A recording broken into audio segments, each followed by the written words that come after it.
بسم اللہ الرحمن الرحیم۔ انسانوں کو دین کے بارے میں جستجو کیوں کرنی چاہیے؟ تمام انسان متجسس پیدا ہوتے ہیں، یا دوسرے الفاظ میں ان کے اندر تجسس کی حس پیدائشی طور پر موجود ہوتی ہے۔ کچھ لوگ اسے فطرت کہتے ہیں، لہٰذا دوسرے الفاظ میں ہم سب زندگی کے مقصد کے بارے میں تجسس رکھتے ہیں، اور یہ بات ہمیں حقیقت پر غور کرنے کے لیے اکساتی ہے۔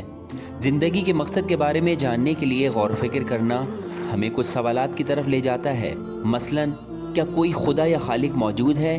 اور اگر ہے تو اس نے ہمیں کیوں خلق کیا؟ کیا ہم اس خدا کو دیکھ سکتے ہیں؟ اس طرح اس کے علاوہ دوسرے بہت سارے سوالات۔ جب بھی کوئی غور و فکر کرتا ہے تو دیکھتا ہے کہ یہ تمام سوالات ہمارے اندر فطری طور پر موجود ہوتے ہیں۔ اس کے علاوہ فطری طور پر دین کے بارے میں جستجو رکھنا ہماری خواہشوں میں سے ایک ہے۔ بہت سال پہلے کچھ لوگ تھے جو بتاتے تھے کہ خدا ایک ہے۔ وہ یوم حساب یعنی قیامت کے بارے میں بھی بتاتے تھے کہ جہاں جزا و سزا کا فیصلہ کیا جائے گا، جبکہ ہمارے اندر بھی ایک خواہش ہے کہ خدا کے بارے میں جانیں کہ جیسا کہ یہ لوگ کہتے تھے وہ سچ ہے یا جھوٹ، تاکہ ممکنہ نقصان سے بچا جا سکے۔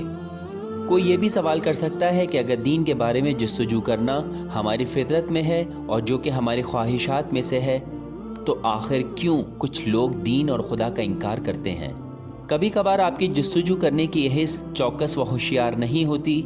یہ اس ماحول کی وجہ سے بھی ہو سکتا ہے کہ جس میں ہم رہتے ہیں، یا کم علمی کی وجہ سے، یا اس لیے کہ ہمارا دھیان صرف مادی چیزوں کی طرف ہوتا ہے۔